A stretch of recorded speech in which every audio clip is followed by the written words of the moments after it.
আসসালামু আলাইকুম বন্ধুরা, ২০২২ সালের ২৪শে ফেব্রুয়ারি ইউক্রেনের ন্যাটোতে যোগদান করার বিষয়টিকে কেন্দ্র করে রাশিয়ার প্রেসিডেন্ট মিস্টার ভ্লাদিমির পুতিন সরাসরি ইউক্রেনের উপর সামরিক অভিযান শুরু করার পদক্ষেপ গ্রহণ করে।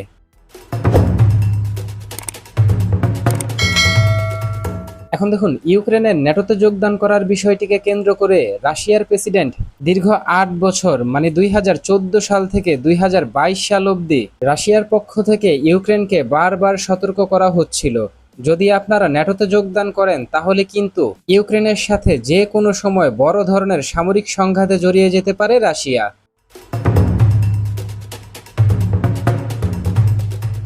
বন্ধুরা, রাশিয়ার রাষ্ট্রীয় নিরাপত্তার বিষয়টিকে কেন্দ্র করে রাশিয়া কিন্তু দীর্ঘদিন যাবৎ ইউক্রেনকে সতর্ক করেছে। তবে ইউক্রেনীয় প্রেসিডেন্ট ভ্লাদিমির জেলেনস্কি রাশিয়ার প্রেসিডেন্ট ভ্লাদিমির পুতিনের সমস্ত হুমকি উপেক্ষা করে ২০২২ সালে ন্যাটোতে যোগদান করার জন্য আনুষ্ঠানিকভাবে এবং ন্যাটো সদস্যভুক্ত রাষ্ট্র হওয়ার জন্য নিজেদের যে আবেদনপত্রটি রয়েছে তা কিন্তু তারা ন্যাটো সদর দপ্তরে প্রেরণ করে।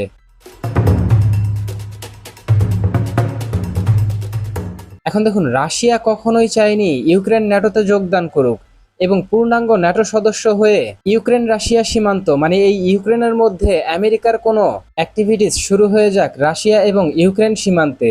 এখন দেখুন, রাশিয়ার নাকের ডগায় আমেরিকার সশস্ত্র বাহিনী চলে আসবে ইউরোপীয় ইউনিয়নের শক্তিশালী দেশগুলো, যেখান থেকে তারা সার্বক্ষণিক রাশিয়ার উপর নজরদারি করতে সক্ষম হবে। এখন দেখুন, পরিস্থিতি যখন এতটা ঘোলাটে তখন কিন্তু রাশিয়ার রুশ প্রেসিডেন্ট মিস্টার ভ্লাদিমির পুতিনের কাছে সরাসরি ইউক্রেনের উপর সামরিক অভিযান পরিচালনা করা ছাড়া সেকেন্ড কোনো অপশনই ছিল না।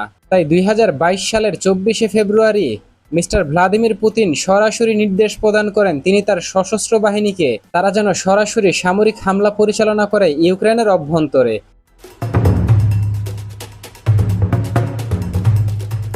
এখন দেখুন, ২০২২ সাল থেকে শুরু করে ২০২৫ সাল দীর্ঘ এই ৩ বছর যাবৎ কিন্তু ইউক্রেন রাশিয়া সংঘাত এখনো চলছে। বন্ধুরা, ইউক্রেন রাশিয়ার এই সংঘাত কিন্তু এখন আর ইউক্রেন রাশিয়ার সংঘাত নেই, কারণ ইউক্রেনের সাথে যুক্ত হয়েছে ইউক্রেনের পশ্চিমা যত মিত্র দেশগুলো রয়েছে, বিশেষ করে ইউরোপীয় ইউনিয়ন, এছাড়াও যুক্তরাজ্য এবং যুক্তরাষ্ট্রের মতো সুপার পাওয়ার।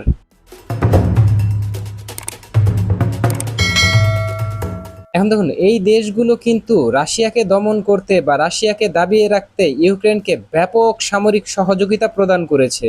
বিভিন্ন রেঞ্জের আকাশ প্রতিরক্ষা ব্যবস্থা এবং আর্টিলারি, আধুনিক ট্যাঙ্ক, আধুনিক যুদ্ধবিমান সহ ভূমি থেকে ভূমিতে হামলাযোগ্য বিভিন্ন রেঞ্জের মিসাইল, পাশাপাশি দিয়েছে লং রেঞ্জের অ্যান্টিশিপ মিসাইল, যা দিয়ে ইউক্রেন কিন্তু রাশিয়ার অভ্যন্তরে ব্যাপক ধ্বংসাত্মক অভিযান পরিচালনা করেছে।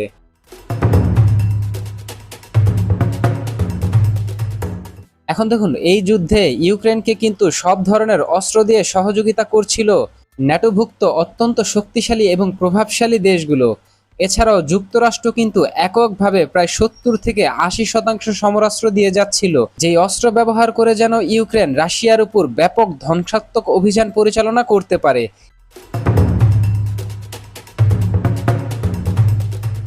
এখন দেখুন, রাশিয়াকে প্রতিহত করতে যেখানে পুরো পশ্চিমা বিশ্ব এবং যুক্তরাষ্ট্রের মতো প্রভাবশালী দেশগুলো এই ইউক্রেনকে অস্ত্রের যোগান দিয়ে যাচ্ছিল, তার বিপরীতে কিন্তু রাশিয়ার পাশে কোনো বন্ধুই ছিল না যারা রাশিয়াকে কূটনৈতিকভাবে ব্যাপক সমর্থন দিবে এবং রাশিয়াকে প্রয়োজন মাফিক অস্ত্র সাপ্লাই দিতে পারবে, যে অস্ত্র ব্যবহার করে সরাসরি পশ্চিমা বিশ্বের বিরুদ্ধে ব্যাপক প্রতিরোধ গড়ে তুলতে পারবে রাশিয়া।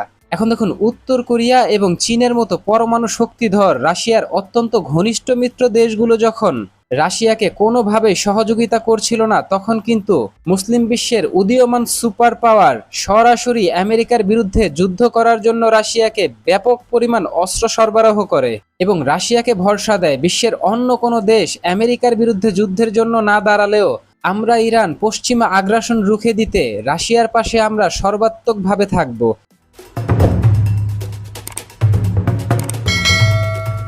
বন্ধুরা, ইরানের অত্যন্ত সাহসী এই পদক্ষেপের বিষয়টিকে কেন্দ্র করে এই জায়গায় বলে রাখা ভালো, রাশিয়ার পাশে ইরান এমন সময় দাঁড়ালো যে সময় পশ্চিমা বিশ্বের পক্ষ থেকে রাশিয়ার উপর প্রায় ৫,০০০ নিষেধাজ্ঞা আরোপ করা হয়েছে, যেই নিষেধাজ্ঞার ফলে রাশিয়া আন্তর্জাতিকভাবে কোনো দেশের সাথে কোনো লেনদেন করতে পারছিল না। সম্পূর্ণ ব্যবসায়িক সিস্টেম ধ্বংস হয়ে গিয়েছিল, কারণ আন্তর্জাতিক যে ব্যাংকিং লেনদেন সিস্টেম রয়েছে, যেটাকে সুইফট সিস্টেম বলা হয়ে থাকে, তার থেকে কিন্তু রাশিয়াকে বের করে দেওয়া হয়েছে। এর ফলে আন্তর্জাতিক লেনদেনের ক্ষেত্রে রাশিয়া কিন্তু পুরোপুরি একদম নিষ্ক্রিয় হয়ে যায়। পাশাপাশি প্রতিদিন ইউক্রেনের উপর অভিযান পরিচালনা করার ক্ষেত্রে রাশিয়ার প্রায় $5 বিলিয়ন ব্যয় করতে হচ্ছিল। কেননা ইউক্রেনে যেই ধরনের মিসাইল বা যেই ধরনের সমরাস্ত্রগুলো ব্যবহার করে অভিযান পরিচালনা করছিল রাশিয়া, তা ছিল অত্যন্ত ব্যয়বহুল।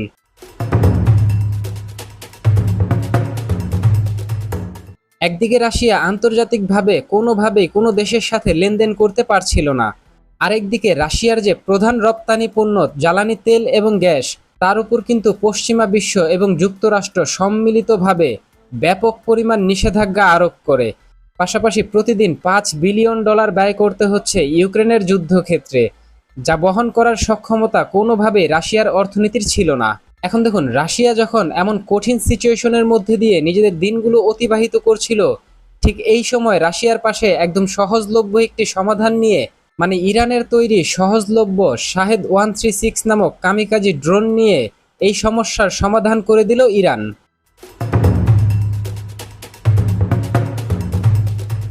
পূর্বে যেখানে একটি স্থাপনা লক্ষ্য করে হামলা পরিচালনা করতে রাশিয়াকে ব্যয় করতে হতো $2 থেকে $3 মিলিয়ন একটি অত্যন্ত ব্যয়বহুল মিসাইল, ঠিক একই ধরনের কাজ করা যেত ইরানের তৈরি এই শাহেদ 136 ড্রোন দিয়ে, যার ব্যয় ছিল মাত্র $1 লক্ষ। এখন দেখুন, ইরানের তৈরি এই শাহেদ 136 যে কামিকাজি ড্রোন রয়েছে, তা কিন্তু অত্যন্ত সাশ্রয়ী, কিন্তু যুদ্ধক্ষেত্রে দেখাতে পারে বড় চমক। আর এই শাহেদ 136 এর প্রতিফলনই কিন্তু হচ্ছে রাশিয়া খুব দ্রুত সময়ের মাঝে ইউক্রেনের যুদ্ধে কামব্যাক করে, রুখে দাঁড়ায় পশ্চিমা শক্তির বিরুদ্ধে।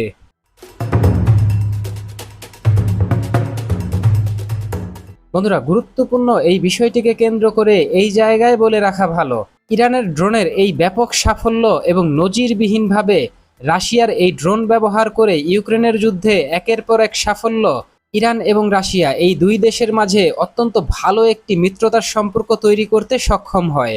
পাশাপাশি এক দেশ আরেক দেশের সাথে প্রতিশ্রুতিবদ্ধ হয় যে যে কোনো বিপদে, যে কোনো পরিস্থিতিতে এক দেশ আরেক দেশের পাশে দাঁড়াবে। এই বিষয়টিকে কেন্দ্র করে রাশিয়া এবং ইরান এই দুইটি দেশের মাঝে একটি নিরাপত্তা চুক্তি হয়েছে, যার মেয়াদ হচ্ছে 20 বছর। এখন দেখুন, এই নিরাপত্তা চুক্তির মাধ্যমে এক দেশ আরেক দেশের সাথে প্রতিশ্রুতিবদ্ধ হয় যে যে কোনো বিপদে এক দেশ আরেক দেশের পাশে দাঁড়াবে।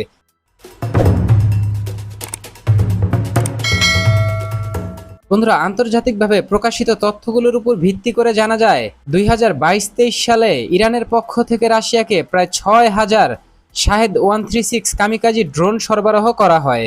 এখন দেখুন, একটি ড্রোনের মূল্য ছিল তখন, মানে এক্সপোর্ট মূল্য ছিল প্রায় $2 লাখ।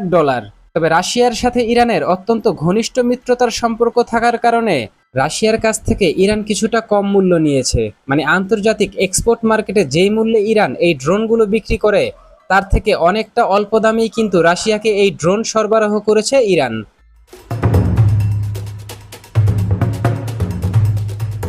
এখন দেখুন, ইউক্রেনের যুদ্ধক্ষেত্রে ইরানি ড্রোনের এই ব্যাপক সাফল্য কিন্তু যোগান কম থাকা, মানে চাহিদা অনুযায়ী ইরান এই ড্রোন রাশিয়াকে খুব অল্প পরিমাণে সরবরাহ করতে পারছিল, যেই বিষয়টিকে কেন্দ্র করে রাশিয়া ইরানের কাছে এই ড্রোনের প্রযুক্তি চায়।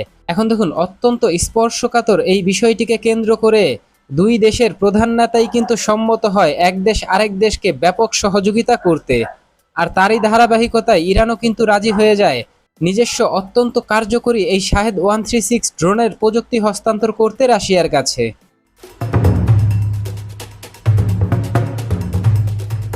এখন দেখুন, ইরান কিন্তু রাশিয়ার অভ্যন্তরে এই ড্রোন উৎপাদন করার জন্য একটি ফ্যাক্টরি তৈরি করে দেয় এবং নিজস্ব সমস্ত প্রযুক্তি হস্তান্তর করে এই রাশিয়ার কাছে।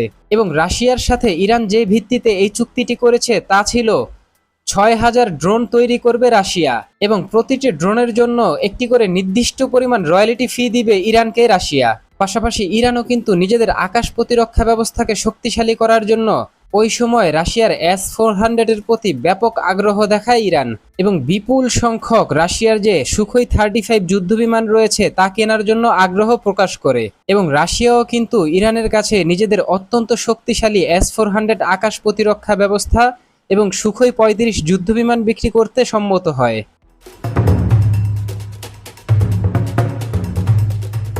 যদিও পরবর্তীতে রাশিয়া সুখোই 35 যুদ্ধবিমান বিক্রি করার নিয়ে বা ডেলিভারি দেওয়ার বিষয়টিকে নিয়ে অনেক টালবাহানা করে, তখন কিন্তু ইরানের পক্ষ থেকে রাশিয়ার এই যুদ্ধবিমান থেকে মুখ ফিরিয়ে নেওয়া হয়। তবে রাশিয়ার পক্ষ থেকে ইরানকে তাদের যে শক্তিশালী আকাশ প্রতিরক্ষা ব্যবস্থা রয়েছে, মানে S-400 আকাশ প্রতিরক্ষা ব্যবস্থা, তা কিন্তু সরবরাহ করা হয়েছে, যা কিন্তু এখন ইরানি সশস্ত্র বাহিনীর সার্ভিসে রয়েছে, মানে অ্যাক্টিভ সার্ভিসে রয়েছে।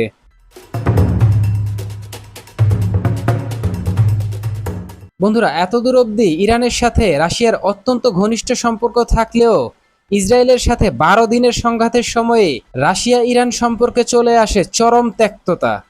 কেননা রাশিয়া ইরানকে যে আকাশ প্রতিরক্ষা ব্যবস্থা, মানে S-400 আকাশ প্রতিরক্ষা ব্যবস্থা সরবরাহ করেছিল, ওই সময় রাশিয়া মিসাইল সহ লঞ্চার সিস্টেম হস্তান্তর করে। কিন্তু এই যে আকাশ প্রতিরক্ষা ব্যবস্থা রয়েছে, এই আকাশ প্রতিরক্ষা ব্যবস্থার যে মূল চোখ, মানে রাডার রয়েছে, সেই রাডার ব্যবস্থাই কিন্তু ইরানকে সরবরাহ করেনি।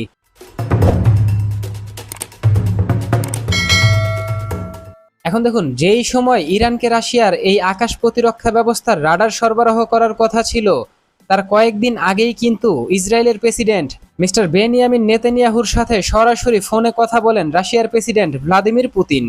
পরবর্তীতে কিন্তু ইসরায়েলের পক্ষ থেকে ইরানের উপর ব্যাপক বিমান হামলা পরিচালনা করা হয়।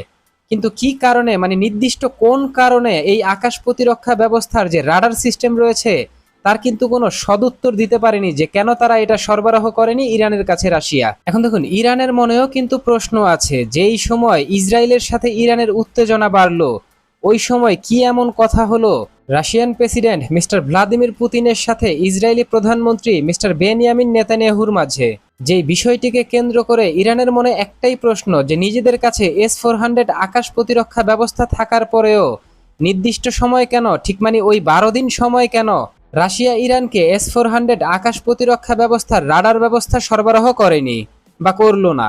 বন্ধুরা, গুরুত্বপূর্ণ এই বিষয়টিকে কেন্দ্র করে এই জায়গায় বলে রাখা ভালো, রাশিয়া যে ইরানের সাথে সরাসরি বেইমানি করেছে, তা কিন্তু ইরান এইবার খুব সহজেই ধরে ফেলেছে।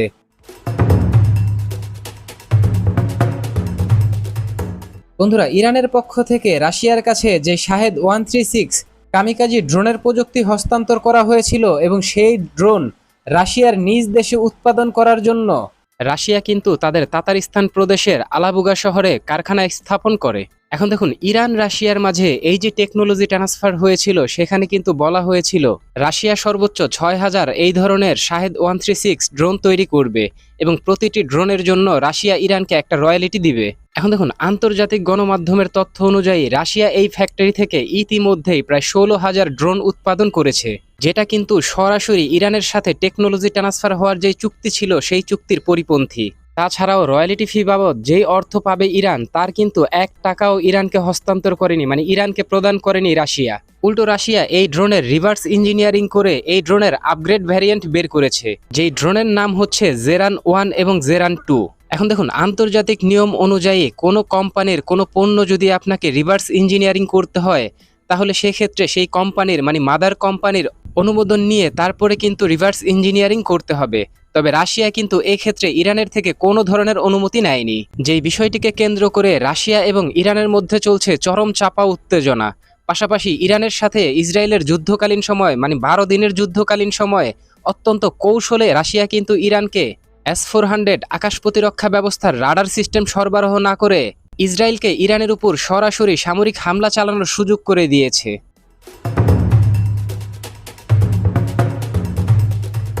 এখন দেখুন, অত্যন্ত গুরুত্বপূর্ণ এই বিষয়টিকে কেন্দ্র করে এই জায়গায় বলে রাখা ভালো, যদিও ইসরায়েল এবং ইরান যুদ্ধ শেষ হওয়ার পরবর্তী সময়, মানে 12 দিনের যুদ্ধ শেষ হওয়ার পরবর্তী সময়ে ইরানের কাছে S-400 আকাশ প্রতিরক্ষা ব্যবস্থার যে রাডার সিস্টেম রয়েছে বিগ বার্ড, এই রাডার কিন্তু সরবরাহ করেছে রাশিয়া।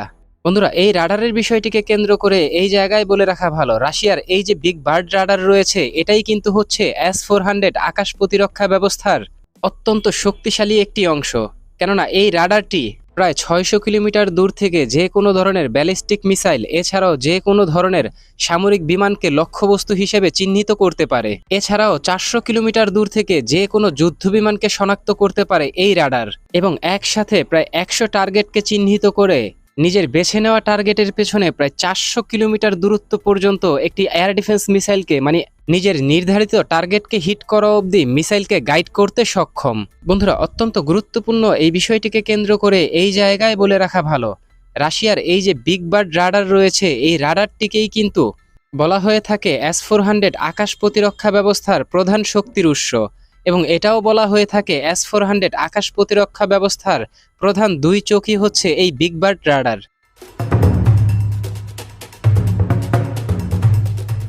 বন্ধুরা, আপনারা জানলে হয়তো অবাক হবেন, ইরানের পক্ষ থেকে রাশিয়াকে এবার বলা হয়েছে, আপনারাও যেহেতু আমাদের শাহেদ 136 ড্রোনের বিষয়টিকে কেন্দ্র করে আমাদের কোনো রয়্যালিটি দেননি এবং আমাদের ড্রোনটিকে আপনারা রিভার্স ইঞ্জিনিয়ারিং করে জেরাড 1 এবং জেরাড 2 নামে দুইটি ড্রোন তৈরি করেছেন এবং সেগুলো আন্তর্জাতিক মার্কেটে বিক্রি করছেন, যা কিন্তু ইরান এবং রাশিয়ার মাঝে হওয়া চুক্তির পুরোপুরি বিপরীত এবং চুক্তির সরাসরি লঙ্ঘন। পাশাপাশি এই আগস্ট মাসেই রাশিয়ার পক্ষ থেকে ঘোষণা করা হয় তাদের যে আলাবুগা ড্রোন উৎপাদন ফ্যাসিলিটি রয়েছে তারা কিন্তু সেটাকে আরো বড় করবে।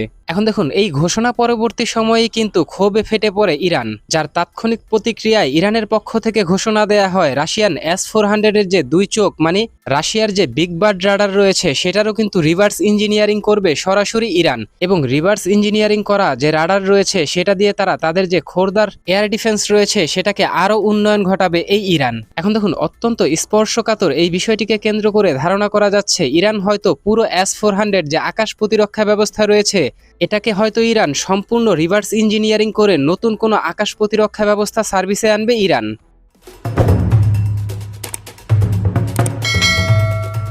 তো বন্ধুরা, রয়্যালটি ফি বাবদ ইরানকে প্রায় $500 মিলিয়ন না দিয়ে দুঃসময়ের বন্ধু ইরানের সাথে রাশিয়ার এমন বেইমানি এবং ইরানের অনুমোদন ছাড়া ড্রোন নির্মাণ কারখানা আরো বড় করা এবং সেইখানে ড্রোন তৈরি করে মানে ইরানি ড্রোন তৈরি করে সেটা বিশ্বের বিভিন্ন দেশে রপ্তানি করে বিপুল অর্থ আয় করা এই যে রাশিয়ার, এবং ইরানের পক্ষ থেকে ঘোষণা দিয়ে রাশিয়ার আকাশ প্রতিরক্ষা ব্যবস্থা S-400 এর সরাসরি রিভার্স ইঞ্জিনিয়ারিং করে নতুন আকাশ প্রতিরক্ষা ব্যবস্থা সার্ভিসে আনার ঘোষণা দেয়া, এ সম্পর্কে আপনি কি ভাবছেন? আপনার গুরুত্বপূর্ণ মতামতটি জানিয়ে দিন কমেন্ট বক্সে, এবং আমাদের ভিডিওটি ভালো লাগলে আমাদের সমর্থন করতে ভিডিওটিতে লাইক, কমেন্ট, শেয়ার এবং চ্যানেলটিকে সাবস্ক্রাইব করে সঙ্গে থাকুন। ধন্যবাদ।